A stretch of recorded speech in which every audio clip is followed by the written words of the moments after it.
In today's video, we're back with some updated NHL trade talk and trade rumors, and it looks as though Western Canadian teams might be very, very busy this offseason, and they very well might be having a lot of contact here with each other about some potential trades. We'll get into all the latest coming up next.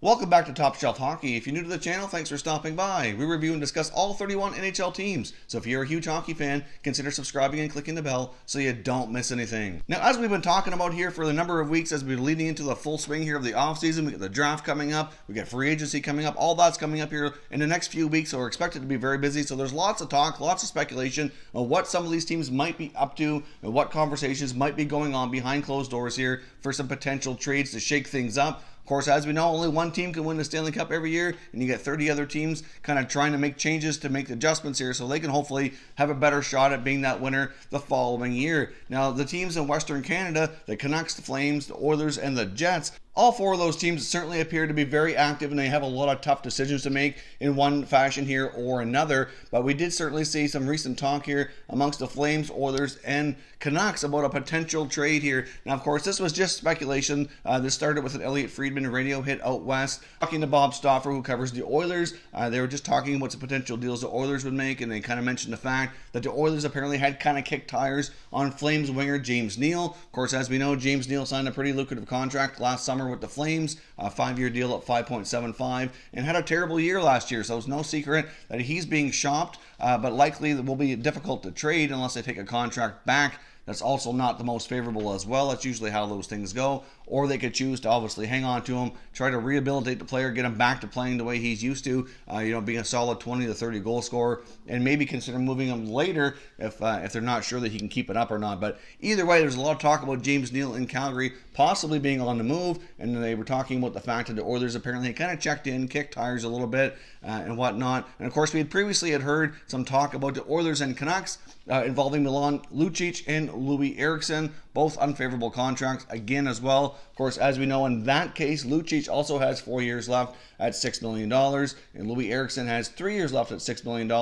The only difference here is that James Neal's 31, Lucic is 31, and Eriksson's 33. So Eriksson's the oldest of the bunch and has the shortest term as well, whereas Lucic and Neal each have 4 remaining years. With the talk of the deal going down possibly between the Oilers and Canucks, I mean, I'm not really sure that deal really has a whole lot of legs and won't really go too far, but it certainly seems to be something that's been discussed, that's been mentioned in rumors a number of times over the offseason so far. But then Bob Stauffer brought up the possibility here to Elliot Friedman, and they're just talking, and they don't have any sources to say that these three teams are actually having a discussion on a three-way deal, but it was suggested by them, and he wanted to get Friedman's thought. And initially, Elliot Friedman wasn't sure that this deal could happen, but there are some degrees of this that kind of make sense. Of course, it'd be a three-way deal between the Flames, Oilers, and the Canucks. The Vancouver Canucks would send Loui Eriksson to the Calgary Flames. The Edmonton Oilers would send Milan Lucic from the Oilers to the Vancouver Canucks, and then James Neal would go from the Calgary Flames to the Edmonton Oilers. So, for example, the James Neal contract's a little bit less than Lucic and Eriksson. There could be,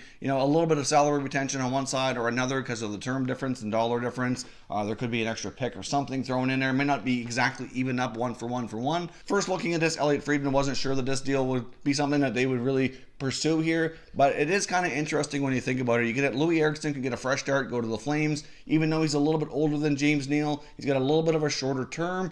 It might get him a fresh start and be able to play with some different players that could possibly help him. The Oilers get James Neal instead of Milan Lucic, who, in the past has been a pretty solid goal scorer. He scored well in Nashville. He scored well in Pittsburgh.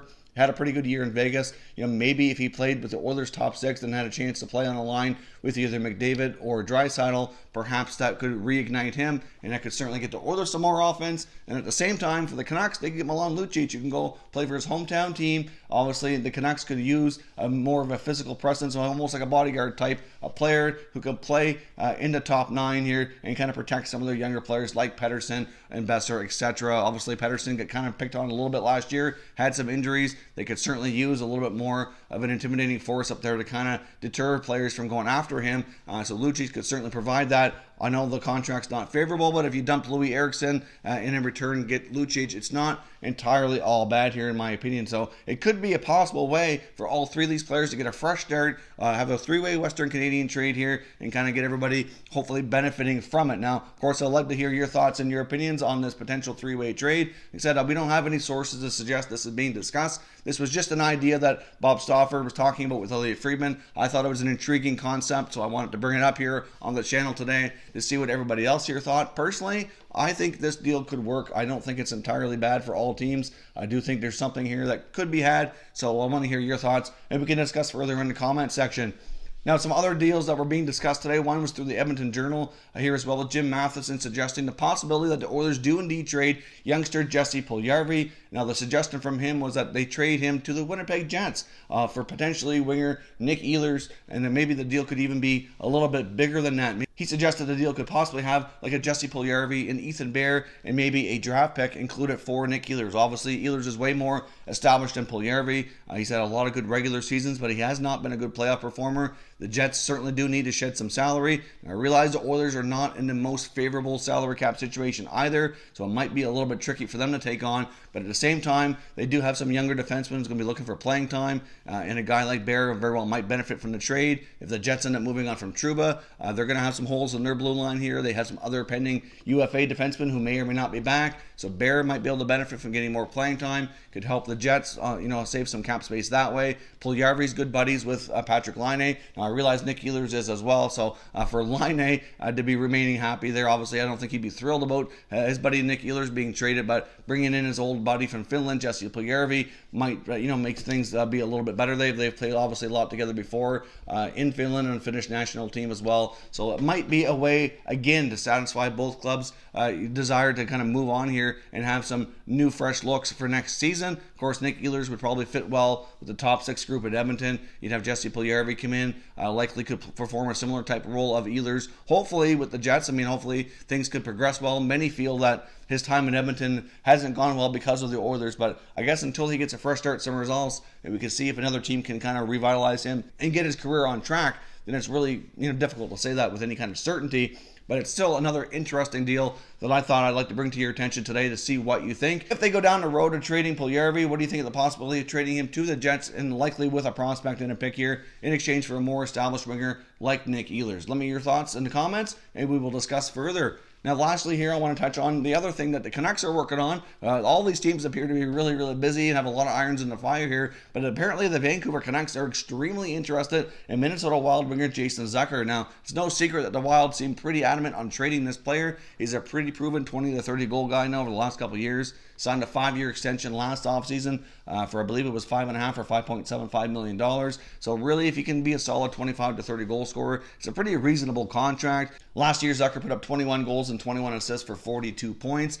So the Canucks apparently are quite interested. We've seen the speculation about Zucker going to Pittsburgh in a Phil Kessel trade. We've seen him linked to other teams as well, but apparently the Canucks reportedly have made multiple pitches, have multiple offers that they've presented to the Wild in exchange for Zucker. Now, as we originally had reported a while back, the Wild had engaged the Canucks looking for a trade for Brock Besser, but of course that was a hard no. That didn't go very far at all, which I would not imagine to be the case. They're not trading Besser. If they're picking up a guy like Zucker from the Wild, that's certainly not going to be what's included. But the rumored package was Jake Virtanen from the forward group and either Chris Tanev or Ben Hutton from the D-Corps, and maybe even throwing in an extra prospect or something else if they had to kind of level things out. Obviously Jake Virtanen still has a lot of potential. He has been improving, even though slowly. I'm not sure that he's going to have the upside that he came into the league with the potential with, but still he can be a productive player. You have some productive D back there that can be added in as well. And like I said, I'm not really sure all the other pieces. But if you're a Canucks fan, would you be open to trading for Zucker? And would you be open to a trade of a Virtanen and Hutton or Virtanen and Tanev to make that deal happen and to acquire another speedy winger to add to your forward group here? Especially if you did go down the other road here of having one of these deals where you can move Eriksson and bring in another type of forward. That really would change the dynamic greatly of the Canucks' top 9 forward group, and really I think would add a lot more speed and skill again,